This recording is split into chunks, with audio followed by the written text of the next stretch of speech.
Afternoon, everybody. So I'm busy getting more stuff ready for a donation truck to pick up tomorrow. Things are getting empty despite, that my mother's 2 decades of hoarding. She wasn't always like that. Narcissists get like that, though. It is something that is well spoken of. But today I have a special video, and it is a warning. A warning to all of you, my age, and particularly people in their 20s, about the latest baby boomer grift. So, if you were born in the 80s or 90s or 70s, basically if you're Gen X or a millennial, you know the boomer game by now. The goalposts moving, the lies, the double standards, how basically work life is about you doing all the work, them taking all the credit, and them looking good, you living in poverty while them living in luxury, saying how they deserve more by virtue of the year they were born, because they're the chosen people. Move over, my friends in the tribe. You are not really chosen. It is the white Anglo-Saxon boomers. Well, I don't know about Anglo, because some of them are Catholic. White boomers. White Christian boomers for the most part. I do know some non-religious ones that are like this too. But, really this doesn't have a good starting point. But those of you around my age, or anybody basically with boomer parents, remember the old, any degree's a good degree. And if you're in high school in the early 2000s like me, you were explicitly warned not to go to Votech, because I was going to. I went and toured it, and they had a, you tour it as a freshman because you're in it 10th, 11th, and 12th grade. And I was interested. They had a law enforcement program because when I was a freshman, I wanted to be an FBI agent. This is pre-Patriot Act days. This is 2001, 2002. But no, college, just gotta get that piece of paper. Any degree's a good degree. And that continued on. The Patriot Act changed my mind about law enforcement. I became a junior firefighter at 16, an EMT at 17, and I'm like, I want to be a professional firefighter. I really like that. Plus, I'll get to go to a city, because I wanted to live in a city since I was 10, and that's where the paid firefighter jobs are, in the city. So I'm like, perfect. I was already an EMT, because you have to do both. It's firefighter, EMT. There are no just firefighters. They've all been EMTs for over 20 years now too, because I can't speak to every department, but in my old department in Arlington County, Virginia, 70% of the calls for the fire department are EMS calls. Not all are ambulance transports, but EMS related, as opposed to working fires because of modern fire suppression sprinkler systems and stuff, and modern building materials, and fire codes have drastically improved. But anyway, so I decided to, this is relevant to where this is going. I'm showing my longevity with how they are.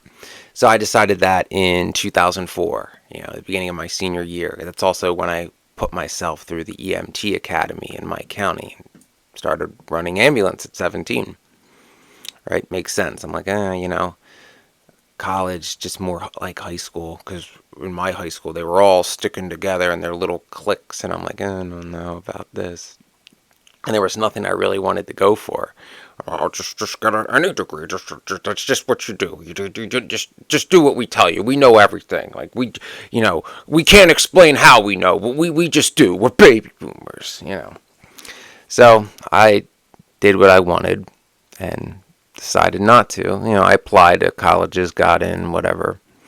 But I decided, no, I'm gonna pursue these civil service tests. Did all the research on my own of, the requirements at each department, who was testing, because you got to be at least 18 and a high school graduate. And Philly was the closest one they were testing. And then I started looking in Maryland and Virginia, and basically everywhere within like a 4-hour drive, because you have to test, you have to drive back and forth to these places about 10 times, because there's about 10 steps in the civil service hiring process.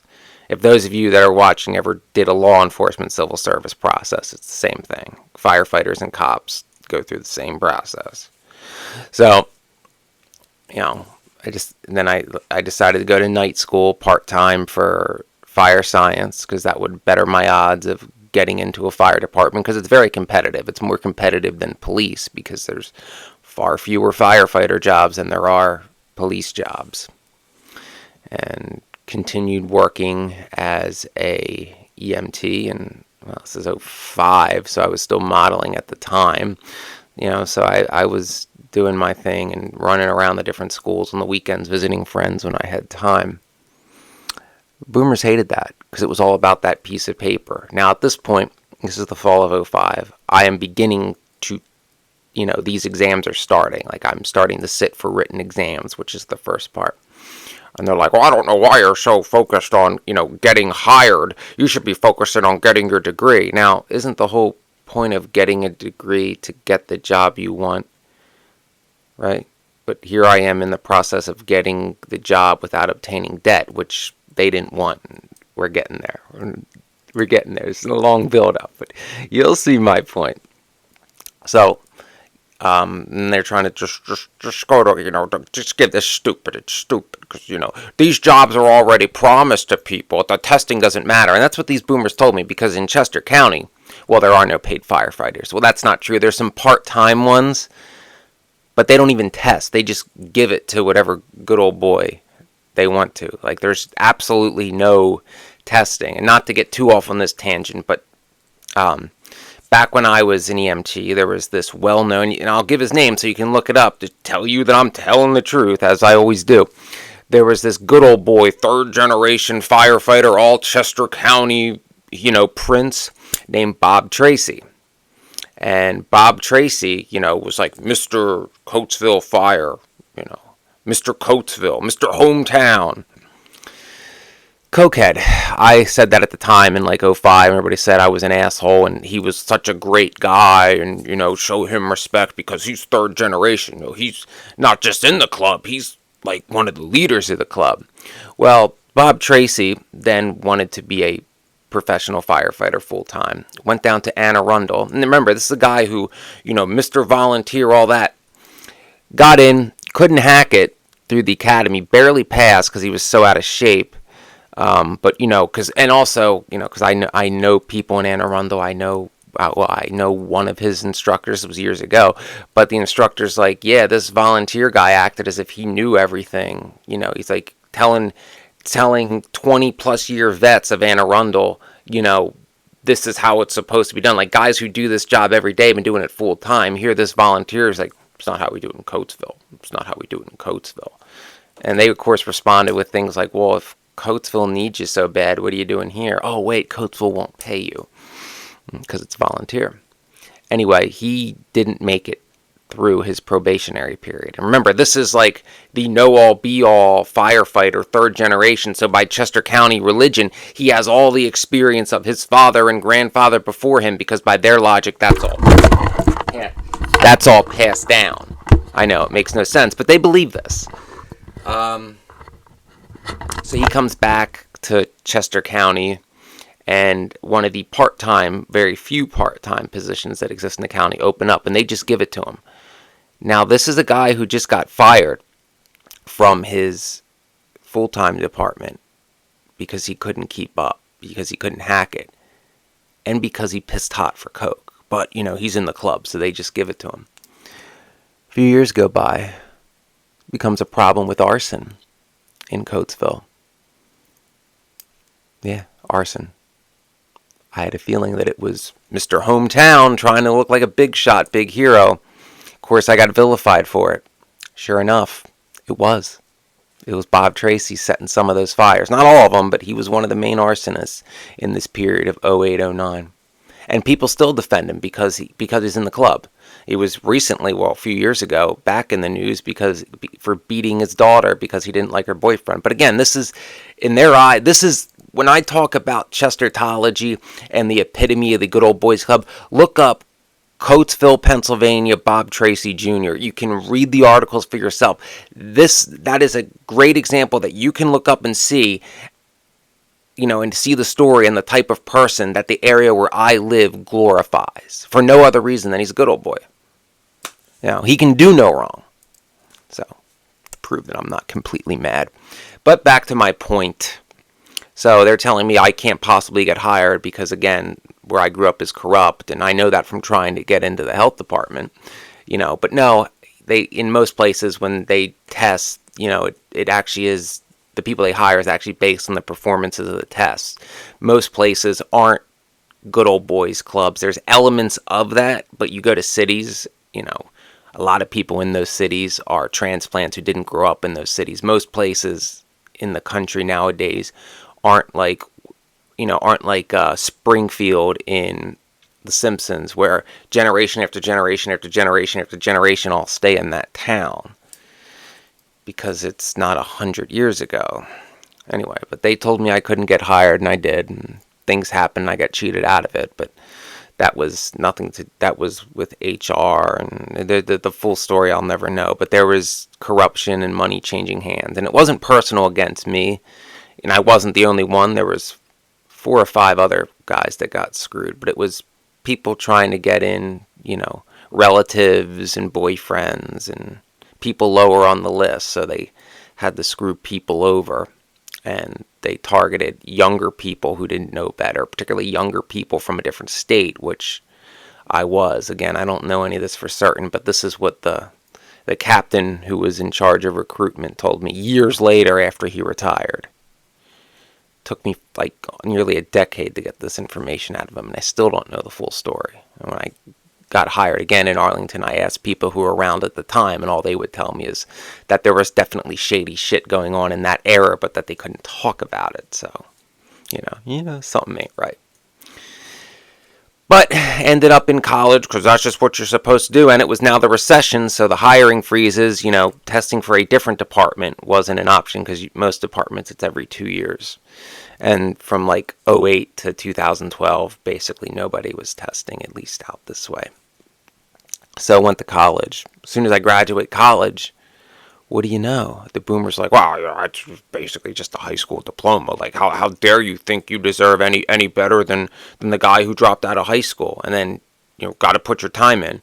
10 years later doing that job. Why, you call that putting your time in? Like, what do you think you're us? And mind you, these people have similar degrees to what I have. And I have a STEM degree. It's in plant biology with a specialization in turf science and a minor in environmental soil science. I have, particularly my aunt, I have the same degree she has with minors and better grades.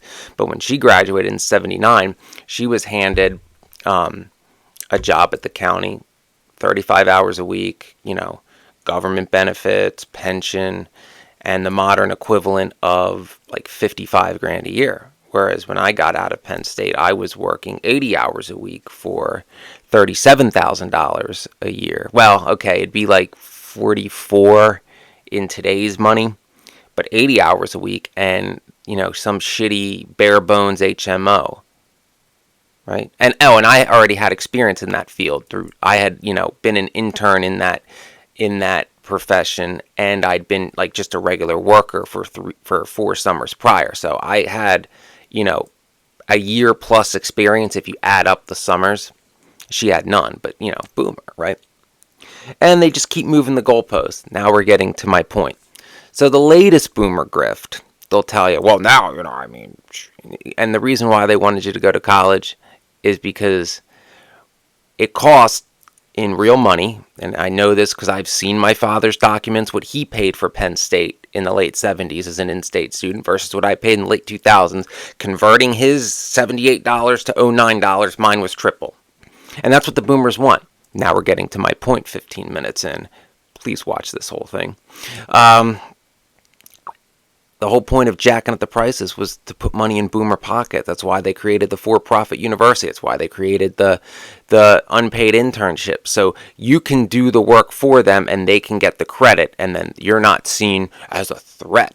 Because they try to tell you you're inferior because, you have more education, you have more modern knowledge, and many boomers will cling with a death grip onto their antiquated 80s methodology. I had a boomer boss like that who basically said, well, I don't want you to learn too much because it's not your job to take my job. This guy was 72 and I was 28 at the time, and he was a millionaire and owned 4 houses, but it was still, still his time. He just didn't have enough, not near what he deserved.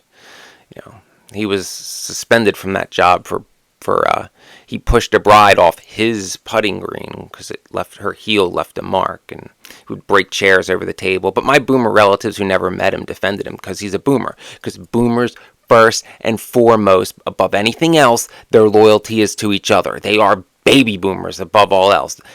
They are baby boomers before they are your relatives. They are baby boomers before they are Americans. They are baby boomers before they are Christians or Jews or Buddhists or whatever. First and foremost of their identity, they are baby boomers. To the death. Ride or die. All right.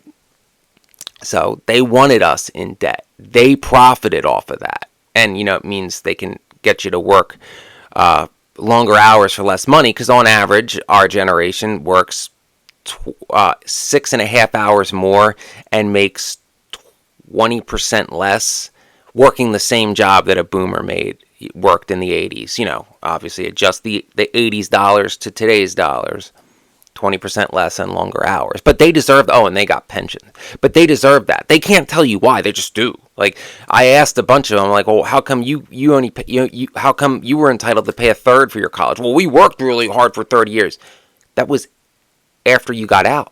You talk about, not getting something for nothing. So how were you getting rewarded for work that hasn't happened yet? You see, because you talk about working hard, and that may be true, but that was after college. You hadn't done that yet. And we're not talking the GI Bill. That's something totally different. We're talking what, a non-military service boomer paid. Yeah, that's a totally separate thing.